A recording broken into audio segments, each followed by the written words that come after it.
Ma'am, जैसा कि हमने सोल की बात की कि हमारी आत्मा इमॉर्टल है और अर्थ सिर्फ एक स्टॉप है, डेस्टिनेशन कुछ और है।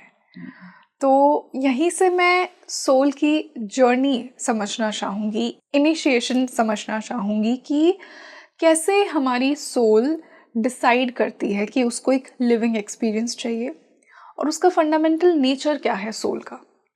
देखिए, सोल के फंडामेंटल नेचर्स बहुत ही आसान हैं, जो जब हम सोल लेवल पर देखते हैं तो हमें बड़े इजी लगते हैं, पर जब हम इस मटेरियलिस्टिक वर्ल्ड में आते हैं अर्थ पे, तो उन्हें क्वालिफाई करना, उनके गो थ्रू करना हमारे लिए बड़ा मुश्किल हो जाता है। कैसे? क्योंकि सोल का मेजर एजेंडा होता है प्योरिटी, स्ट्रेंथ या power, awareness, wisdom, gratitude, unconditional love, oneness, forgiveness, एकता में रहना।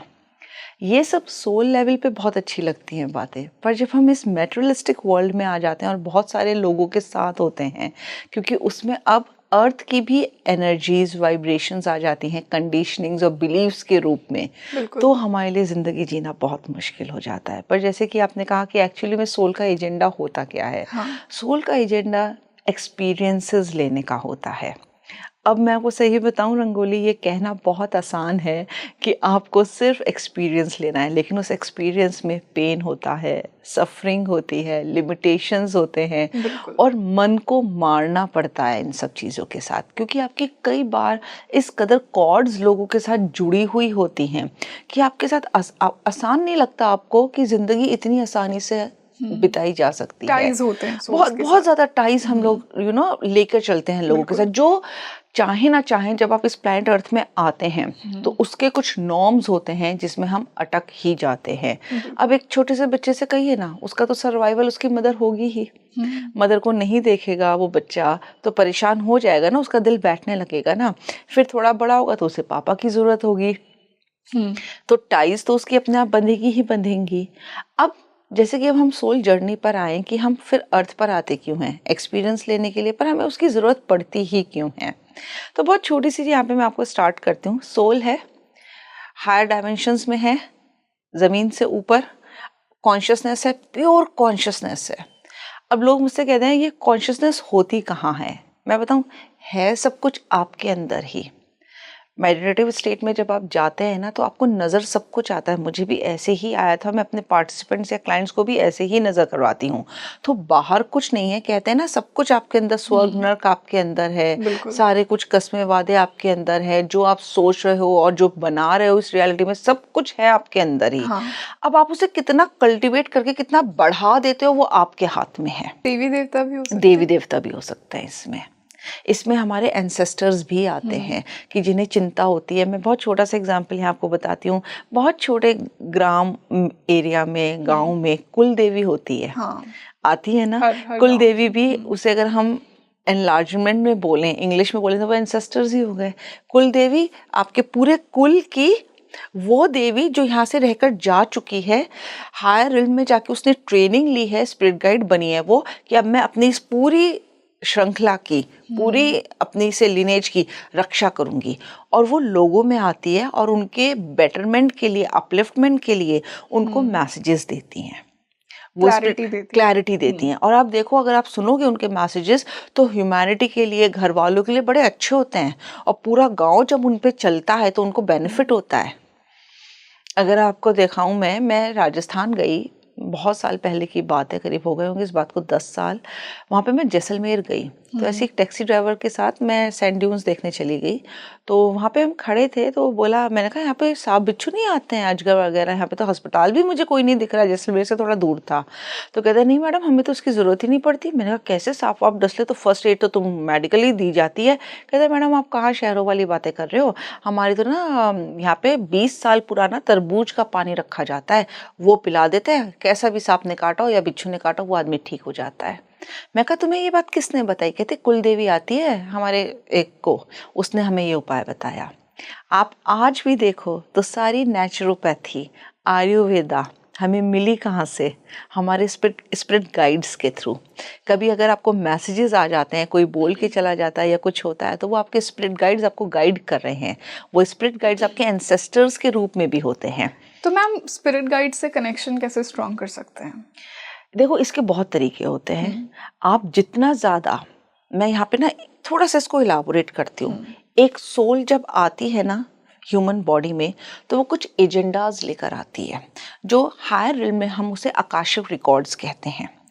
अब आकाशिक रिकॉर्ड्स कोई ऐसी बुक नहीं होती है जैसे हम फिजिकल वर्ल्ड में देखते हैं, एक मेटाफिजिकल बुक होती है, पर उसमें उस सोल के बारे में सब कुछ मेंशन्ड है।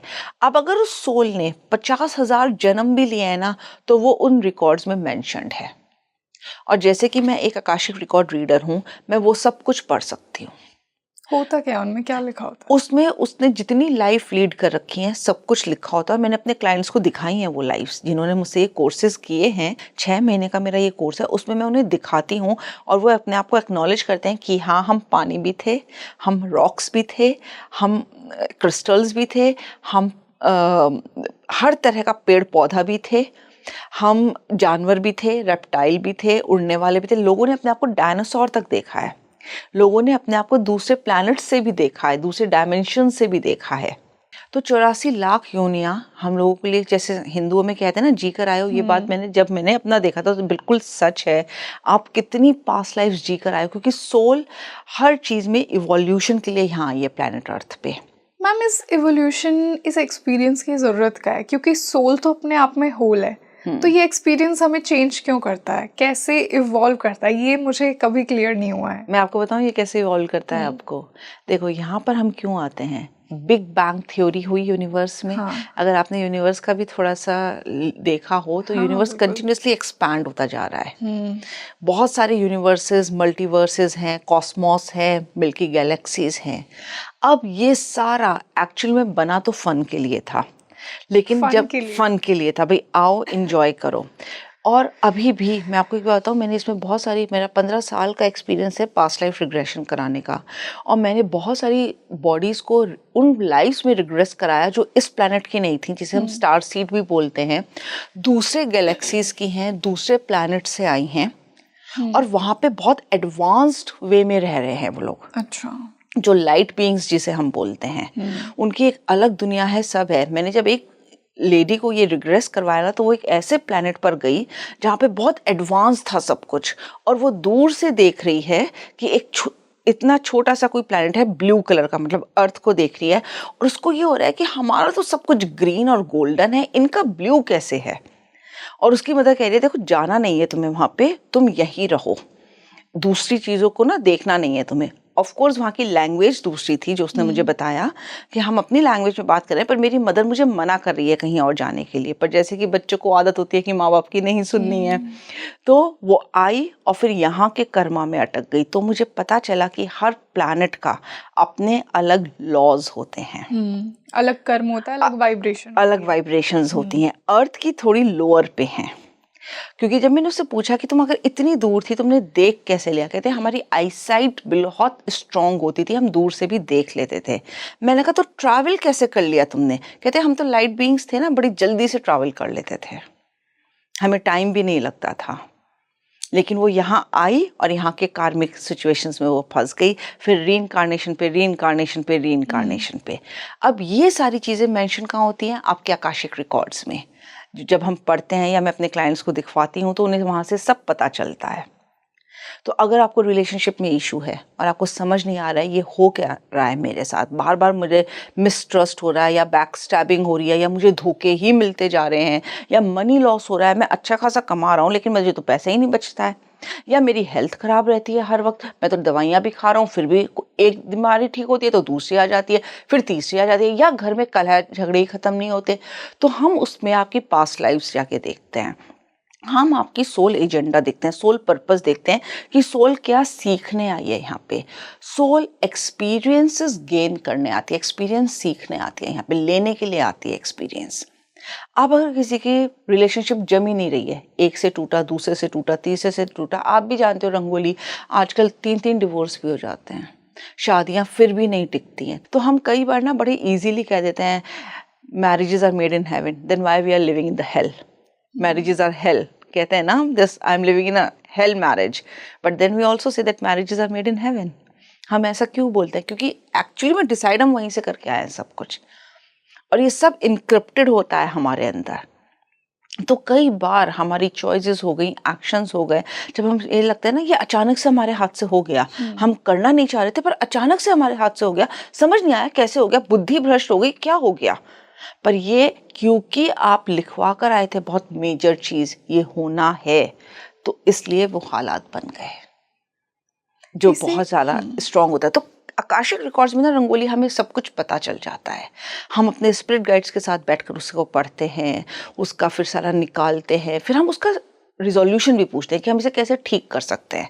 अब इधर दो चीज़ें आती हैं। अगर ये आपका मेजर सोल लेसन है और आपकी सोल वो पार्ट सीखने आई है, एक्सपीरियंस करने आई है, तो उसे हम नहीं बदल सकते।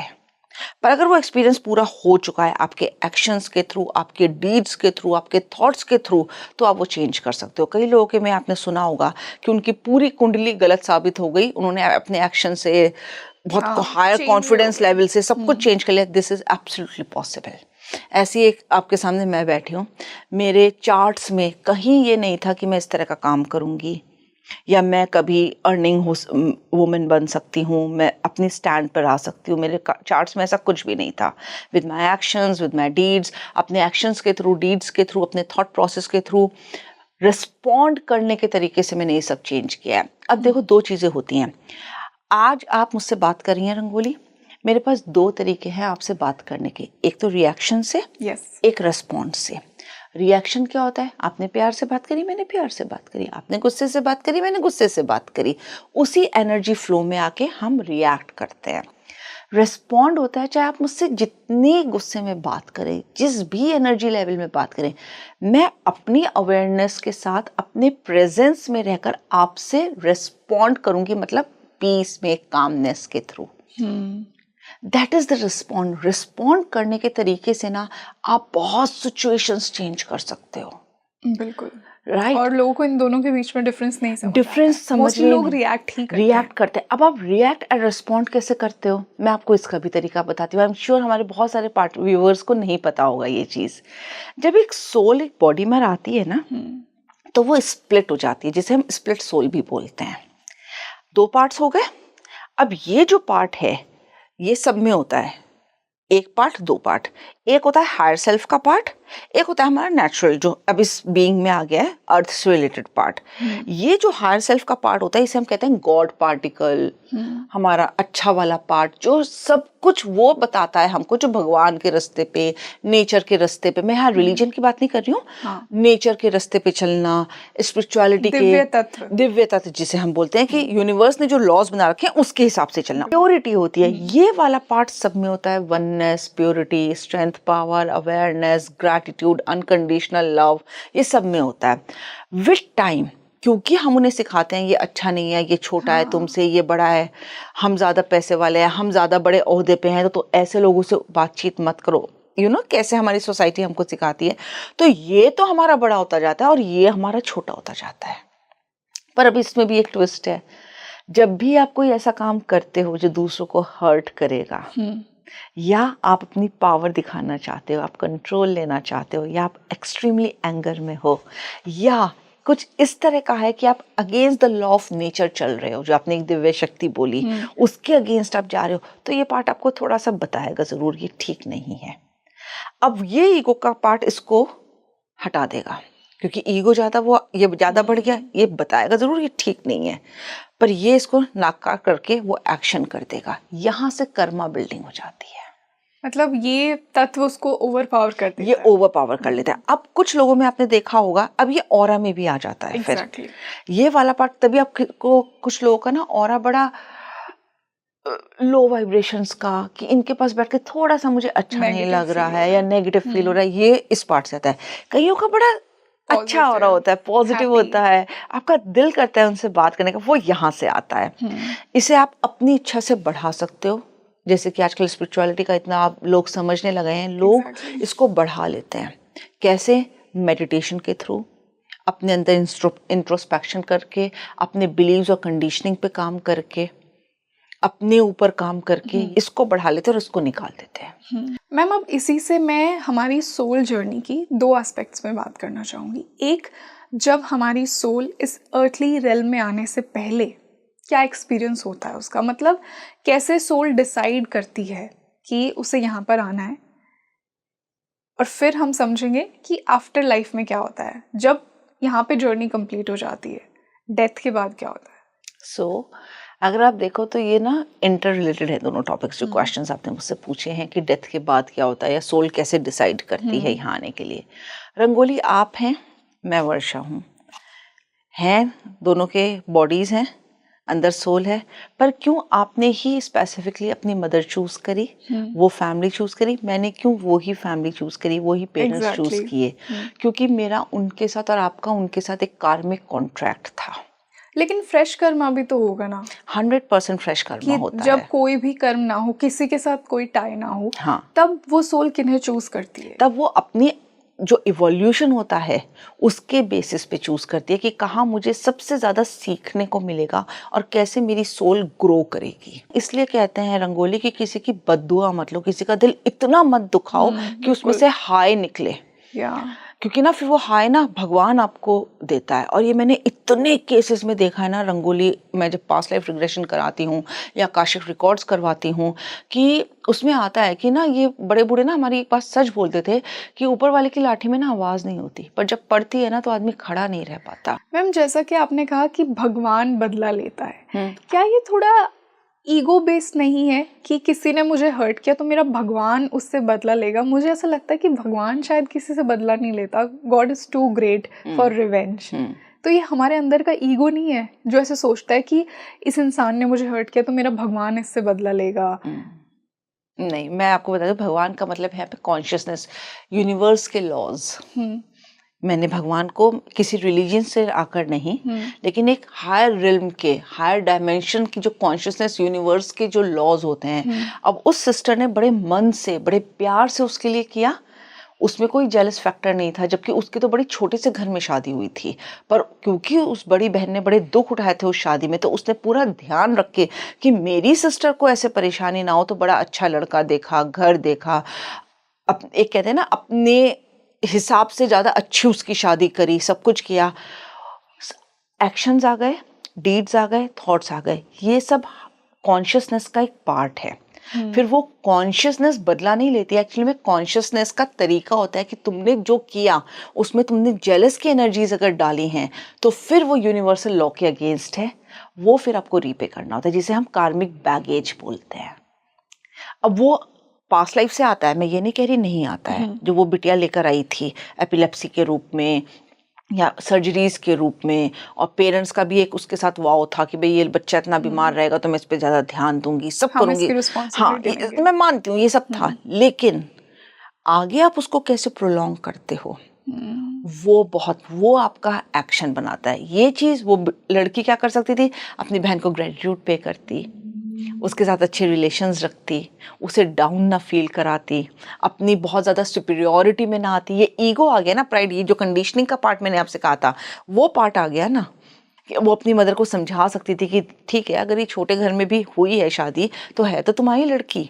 मैंने इतने कितने घर देखे हैं, आप बिलीव नहीं करोगे, देखो मेरा यहाँ कोई ऑफेंस नहीं है, मैंने खुद ने देखा है कि जब मेरे पास आते हैं ऐसे केसेस, किस कदर पेरेंट्स डिफ्रेंशिएट करते हैं 2 या 3 लड़कियों में कि इसके अच्छे घर में शादी हो गई, इसको ज़्यादा इज्जत देना और दूसरे वाले को इतनी नहीं देना। Now this is against the law of nature।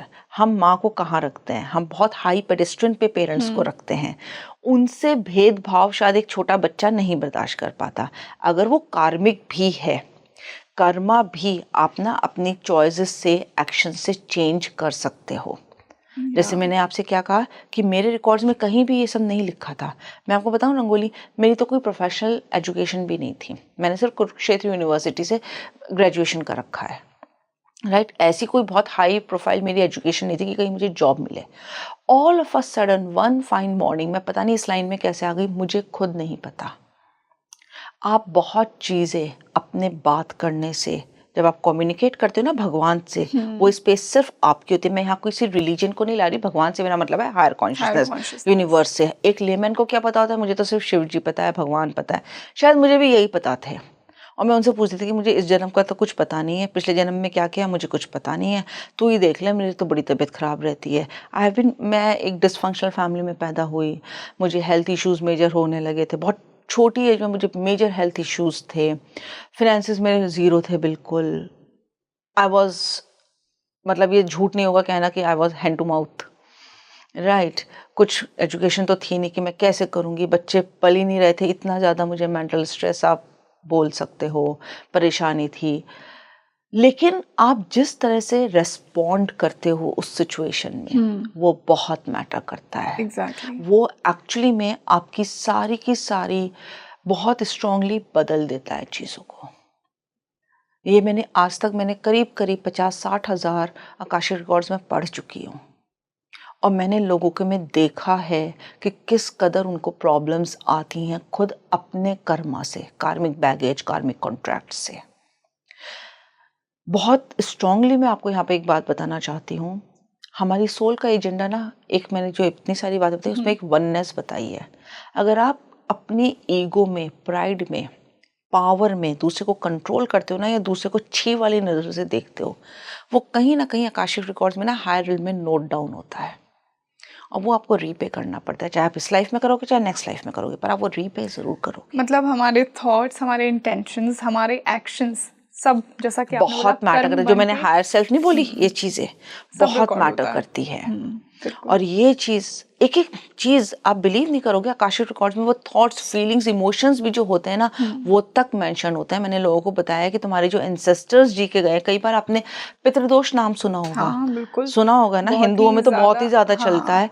हम उसे आकाशिक लैंग्वेज में बोलते हैं, आकाशिक रिकॉर्ड्स लैंग्वेज में एंसेस्ट्रल ओथ वाउ कर्स, हम ये बोलते हैं उसको। अब मैं पूजा पाठ के अगेंस्ट नहीं हूँ, पर मैंने बहुत केसेस में देखा है, जो मेरे क्लाइंट्स ने मुझे बताया कि वर्षा जी हमने इतनी इसकी पूजा कराई, उज्जैन में जाके पूजा कराई है, और कुछ नहीं हुआ। एंड ट्रस्ट में, बहुत केसेस में पूजा पाठ से कुछ नहीं होता, जब तक कि हम उस लिनेज में जाके उन एंसेस्टर्स से फॉरगिवनेस ना मांग लें, कॉर्ड कटिंग ना कर लें, एनर्जी एक्सचेंज ना कर लें, माफ़ी ना मांग ले कि अच्छा हमारे एंसेस्टर्स ने ये ख़राब किया, आपको पेन हुआ, हम माफ़ी मांगते हैं, और फिर आप अपने डेली रूटीन में चेंज नहीं लाते। जैसे कि अगर किसी फैमिली में कोई साहूकार था, जमींदार था, बड़ी पोस्ट पे था, और उसने लगान ज़बरदस्ती लगा रखा है, लोगों के पास खाने को है नहीं, तुम्हारा लगान कैसे देंगे, और फिर उन्होंने अपने पूरे परिवार के साथ अपने आप को मार लिया, परेशान हो गए, ठीक है, या आपने अपनी फैमिली की इज्जत नहीं करी, वाइफ को रिस्पेक्ट नहीं दी, बच्चों को रिस्पेक्ट नहीं दी, तो उन्होंने आपको कर्ज किया। और ये पीढ़ियों से चला आ रहा है। आपने देखा होगा कई फैमिलीज में हस्बैंड वाइफ बिल्कुल ठीक है मेडिकली, पर बच्चे नहीं हो रहे हैं। उसमें पता चला कि एंसेस्ट्रल कर्स है, कि इस परिवार में बच्चे नहीं होंगे, या बच्चे बिगड़ जाते हैं, या लड़कियों की शादियां ही नहीं हो रही हैं। तो जो लोग ये पितृदोष वाली फैमिली में पैदा होते हैं, तो इनका भी कोई ना कोई कर्म था ना, कि इन्होंने साइन अप किया कि हाँ हम इस लीनिएज में पैदा होंगे जहाँ एक पितृदोष है। एब्सोल्युटली, ये मैं आपकी बात 100% मानती हूँ, पर ये मत सोचना कि ये बदला नहीं जा सकता।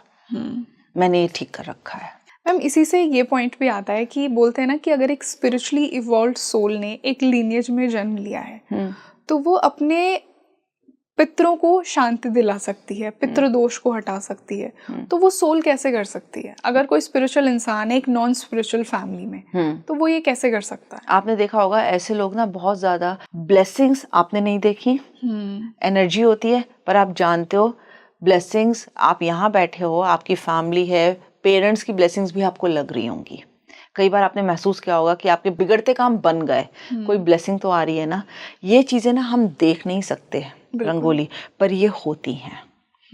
तो फिर मैंने बहुत फॉरगिवनेस कराई थी। मैंने कहा देखो, है तो तुम्हारी लिनेज की, उस लड़की से भी मैंने बहुत फॉरगिवनेस करवाई, और फिर मैंने एक्शन क्या दिलवाया, जाओ वृद्धाश्रम में खूब खाना बांटो। करीब 1 साल मैंने खाना बंटवाया है।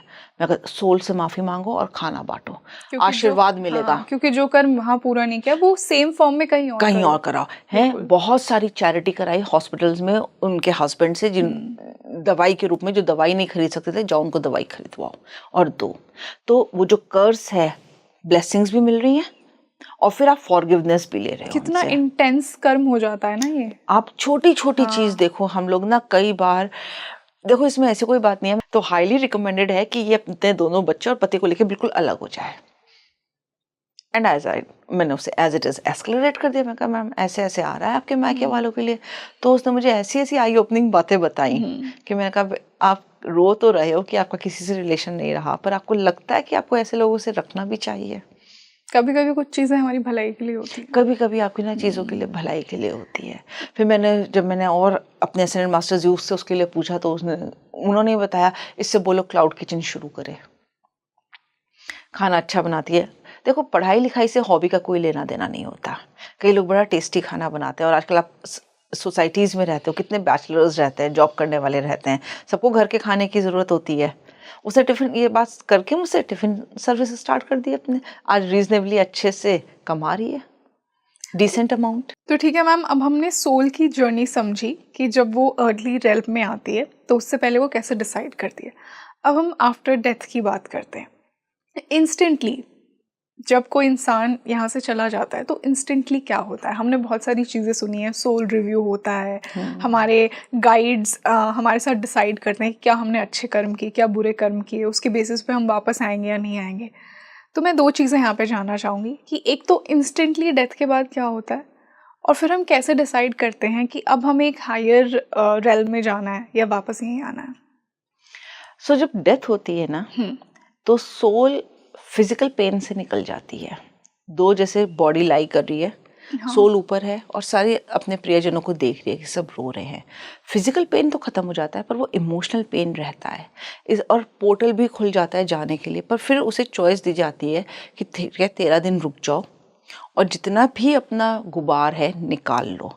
तभी कहते हैं ना, किसी भी रिलीजन में देख लो, वो 13 दिन बहुत क्रूशल होते हैं, जिसमें बहुत रीति रिवाज करने बताए जाते हैं कि भाई कपड़े भी दान कर दो उस आदमी के, पलंग निकाल दो, उसके बर्तन हटा दो, वो जो खाना खाता था निकाल दो, जूते चप्पल निकाल दो, सिर्फ ये रियलाइज़ कराने के लिए सोल को कि अब तुम जा चुकी हो यहाँ से, तुम जाओ आगे की जर्नी पे।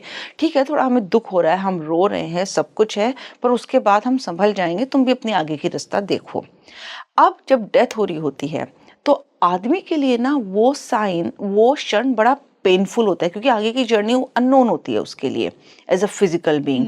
तो उसे कई बार एंसेस्टर्स दिखाई देते हैं। इसलिए आपने देखा होगा रंगोली कि जब आदमी मर रहा होता है तो उसकी शक्ल बड़ी जल्दी जल्दी बदलती है, और वो कहते भी हैं कि उसको कुछ लोग दिख रहे हैं जो लोग लेने आ रहे हैं। हाँ, तो कई बार उसे अपनी मम्मी पापा दादा दादी या अपने स्पिरिट गाइड्स, जिसे हम, मैं हिंदू अगर यहाँ पे लाऊं तो वो हम यम दूत जो बोलते हैं या ये सब वो है ना, वो दिखाई देते हैं। उसका सिंपल रीजन ये होता है कि वो उसे कंफर्ट करने आए हैं कि भाई चलो आगे, हम तुम्हें लेके जाएंगे आगे के लिए। अच्छा। हाँ, और उसकी सिल्वर एक कॉर्ड फिजिकल बॉडी से सोल में होती है। तो हम लोग ना कई बार इंक्यूबेटर पे रख तो देते हैं, वेंटिलेटर पे सोल बॉडी को रखना नहीं चाहिए, फॉर अ सिंपल रीजन, क्योंकि सोल को मालूम है उसे कब छोड़ के जाना है। आप अननेसेसरी फिजिकल बॉडी को पेन दे रहे हो, राइट। तो जैसे जब मेरे फादर एक्सपायर हुए थे तो अब ठीक है, देखो इमोशंस होते हैं, सब होते हैं, लेकिन मैंने कहा कि मत रखो पापा को वेंटिलेटर पे, क्या होगा, फिजिकल बॉडी पेन में है, वैसे भी पापा को सुध बुध नहीं है, ये है वो है। और शायद मेरी बात किसी ने नहीं सुनी, क्योंकि हर एक कोई चाहता है, चाह तो शायद मैं भी अंदर से रही थी कि मेरे पापा की कुछ दिन उम्र और बढ़ जाए, पर सोल को मालूम होता है कि उसे अब जाना है। रिल्म खुला, ऊपर गई सोल। अब वो चीज़ उसके लिए कंफर्ट बाद में लाती है, जब वो अपने लोगों के साथ होती है, एंसेस्टर्स के साथ हो गई या स्पिरिट गाइड्स के साथ हो गई, तब उसे कंफर्ट आने लगता है कि ये ठीक है, मैं इन लोगों के साथ हूँ और आगे की जर्नी संभल जाएगी। अच्छा। वो जाती है हायर रिल्म में। हायर रिल्म में जाकर अगर उसका हैवी कर्म है तो भी वो हायर रिल्म में जाएगी ही जाएगी। अगर किसी ने बहुत ही गलत कर्म किया है, यहाँ पे बहुत लोगों को हर्ट किया है बहुत इंटेंस फॉर्म्स में, तो भी वो एक हायर रिल्म में जाएगी। वो हायर रिल्म में जाएगी। ओके, ठीक है, वो जाएगी ज़रूर, चाहे उसने जिस भी तरह का। अब मैं यहाँ पे एक्सीडेंट्स की, सडन डेथ्स की बात नहीं कर रही, जिसमें सोल कंफ्यूज हो जाती है कि मैं मरी ही नहीं हूँ शायद अभी तक। ऐसे मेरे पास एक केस आया था कि एक्सीडेंटल डेथ हुई, उसने कहा मैं तो यहीं खड़ा हूँ, ये रो क्यों रहे हैं, उसे रियलाइज़ ही नहीं हुआ कि वो मर चुकी है। तो उसमें मैंने अलग प्रोसेस किया था। जब वो मेरे पास सोल आई थी तो फिर मैंने उसे भेजा था, पर ऐसे वो एक अलग चैप्टर है। पर जनरली चाहे जैसी भी सोल हो, चाहे अच्छे कर्म हो ना हो, वो ऊपर जाएगी, ठीक है ना। अब ये हम अपने इस कंडीशनिंग पार्ट से बोल रहे हैं कि अच्छी सोल है या कर्म खराब है। हमें नहीं पता कि वो क्या कार्मिक कॉन्ट्रैक्ट लेकर आई थी या सोल पर्पस, लाइफ पर्पस लेकर आई थी। अब वो ऊपर गई, अब वो फिजिकल पेन से तो निकल ही चुकी है, अब वो इमोशनल पेन से भी एक तरह से हट चुकी है। अब उसे स्पिरिट गाइड्स उसके सामने बैठे हैं और सारा उसकी लाइफ की पिक्चर की तरह उसे दिखा रहे हैं। कैसे दिखा रहे हैं पिक्चर की तरह? जैसे आप ये समझ लो, आप थिएटर में गए, सामने पिक्चर चल रही है और आप सब कुछ देख रहे हो। आपको थोड़ा बहुत दर्द होगा, अगर कहीं कोई रोना धोना हो गया, डेथ हो गया, वो थोड़ा सा पेन होगा, पर आपको मालूम है ये पिक्चर है और वो पेन आप वैसा महसूस नहीं करोगे। अब यहाँ आपको सब कुछ बताया जाएगा कि देखो तुम ये काम करने गए थे, तुमने ये नहीं किया बल्कि ये कर दिया। तुम्हारे पास मौके भी आए थे वो काम करने के, पर तुमने सोचा अच्छा चलो बाद में कर लूँगा। आप लेज़ी हो गए, आपने प्रोक्रेस्टिनेट कर दिया, आपने सोचा चलो अभी छोड़ के ये वाला कर लेता हूँ, ये मुझे इंस्टेंटली ज़्यादा अच्छा लग रहा है। कई बार होता है ना, हम इंस्टेंट ग्रेटिफिकेशन में आ जाते हैं, जो चीज़ अभी अच्छी लग रही है वो कर लो, बात की बाद में देखी जाएगी। ये एटीट्यूड नहीं होना चाहिए। तो आपने ये सब देख लिया, आपको सब दिखाया जाता है, ये ऐसे करना था, ये ऐसे करना था, ये ऐसे करना था, एंड ऑल दैट। जो भी आपका सोल प्लान आप लेके गए थे, लाइफ पर्पस लेके गए थे, कार्मिक कॉन्ट्रैक्ट, कार्मिक बैगेज, कुछ अगर पूरा हो गया ओके, नहीं हुआ उसके बेसिस पे आपकी नई लाइफ प्लान की जाती है और फिर वो आकाशिक रिकॉर्ड्स में सब कुछ मेंशन किया जाता है। ये सोल खुद प्लान करती है या फिर किसके साथ मिलके? स्पिरिट गाइड के साथ बैठ के वो प्लान करती है अपना सारा कुछ, स्पिरिट गाइड्स के साथ। और मान लीजिए सोल का हैवी कर्म है, फिर भी उसको नहीं आना वापस, कि मुझे अर्थली रेल्म में वापस नहीं जाना है, तो फिर भी क्या वो कहीं और मूव कर सकती है? नहीं, उसे कार्मिक पूरा करने के लिए अर्थ रेल्म में आना ही होगा। वेट कर लो। तो वहाँ सोल की चॉइस नहीं है? वहाँ सोल की, आपको अपना कार्मिक बैगेज पूरा करना होगा। जैसे आपने वेट की बात की, तो कुछ लोग कहते हैं ना कि आफ्टर लाइफ में कुछ लोग हमारा वेट कर रहे होते हैं, कुछ सोल्स हमारा वेट कर रही होती हैं। तो ये भी वो टाइम की बेसिस पे डिसाइड करती हैं? ये टाइम के बेसिस पे नहीं। देखिए हायर रेल्म में टाइम नहीं है, टाइम हमेशा अर्थ पे है। Here the time is linear, तो वहाँ पे तो है ही नहीं टाइम, तो वहाँ पे वो क्या डिसाइड करेगी? लेकिन वो रुक जाती हैं। हम वेट करें तुम आओ अर्थ से जीकर, और फिर हम फिर से एक साथ नया प्लान लेकर फिर आगे बढ़ेंगे, क्योंकि वो सोल फैमिली डिसाइड कर रही है कि कौन कौन किसके साथ मेरा बैगेज या कॉन्ट्रैक्ट रह गया है, और फिर मैं कैसे आगे मूव कर सकती हूँ आगे के लिए इन लोगों के साथ जिनके साथ मेरा रह गया है। तो उसके बेसिस पे हम अपनी सोल फैमिली चूज करते हैं, जैसे भाई बहन हो गए, नाना नानी, दादा दादी, मम्मी पापा, स्पाउस, बच्चे, एक एक चीज़। मेरे पास एक ऐसा केस आया था जिसमें एक बच्चे को काफ़ी बीमार पैदा हुआ था, हार्ट में 2 होल थे। तो जब मैंने उसके फादर से आकाशिक रिकॉर्ड्स परमिशन लेके, मदर से परमिशन लेके उसके आकाशिक रिकॉर्ड्स देखे, तो पता चला वो जलियांवाला बाग केस हुआ था अमृतसर में।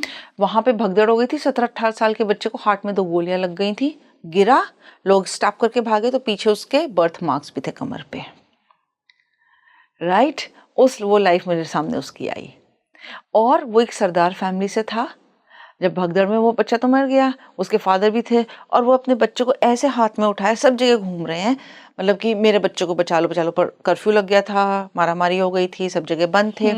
तो वो बच्चा तो खैर डेथ हो ही गई उसकी, और वो डेड बॉडी देखकर या वैसे उस ट्रॉमा में वो फादर पागल हो गए, और पूरी लाइफ उन्होंने वो फिर पागलपन में गुजारी। अब ऊपर जाके वो सोल कॉन्ट्रैक्ट की जब बात आई, तो सोल कई बार जब बहुत ट्रॉमेटाइज्ड होके यहाँ से जाती है ना, तो वो अपने स्पिरिट गाइड से कई बार शिकायत भी करती है कि मैं अपने बच्चे को प्यार ही नहीं कर पाया। मैम, जैसे जब ये एक्सीडेंटल डेथ्स की बात होती है, तो वहाँ स्पिरिट गाइड्स बचा क्यों नहीं पाते हैं फिर?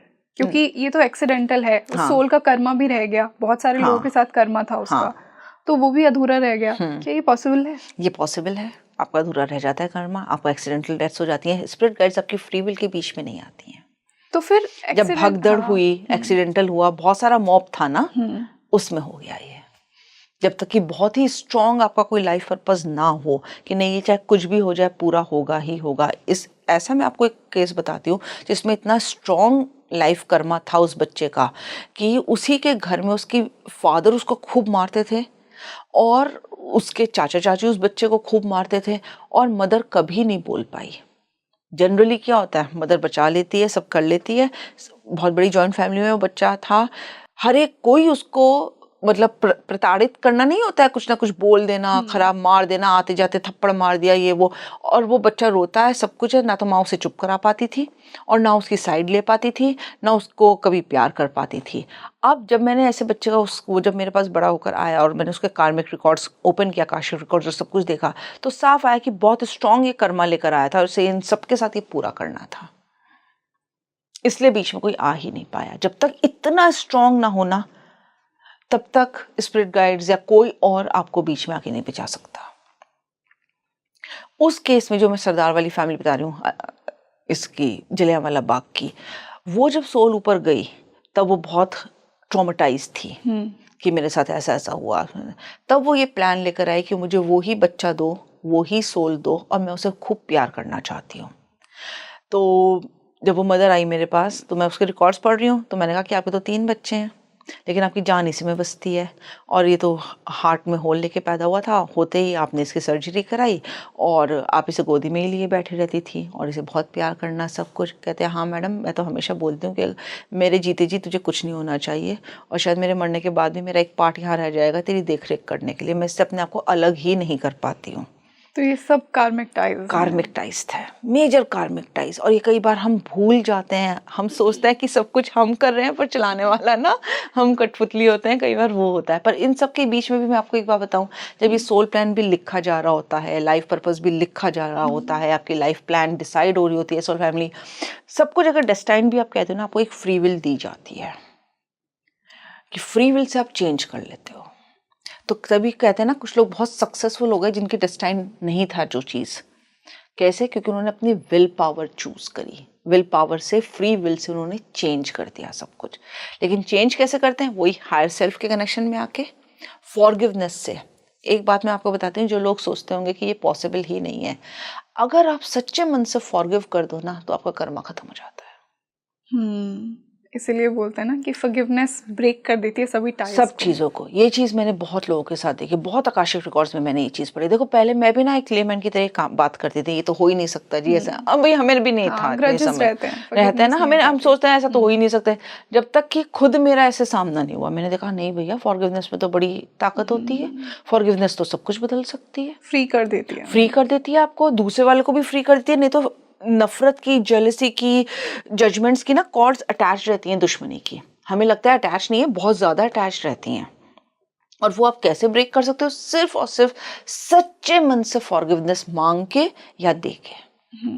और दूसरे को पता भी नहीं चलता, पर क्योंकि आप सोल से कनेक्टेड हो, एक एक बीइंग से, वो आप ऐसे कर सकते हो, जो कि बहुत ही पावरफुल तरीका है। तो अगर कोई इस पॉडकास्ट से एक स्ट्रॉन्ग चीज़ लेना चाहे तो मैं हमेशा कहूँगी प्लीज़ फॉरगिवनेस में आ जाओ। और अगर मुश्किल लगता है तो होपोनोपोनो करो। ये एक बहुत अच्छी हवाइन टेक्निक है, होपोनोपोनो।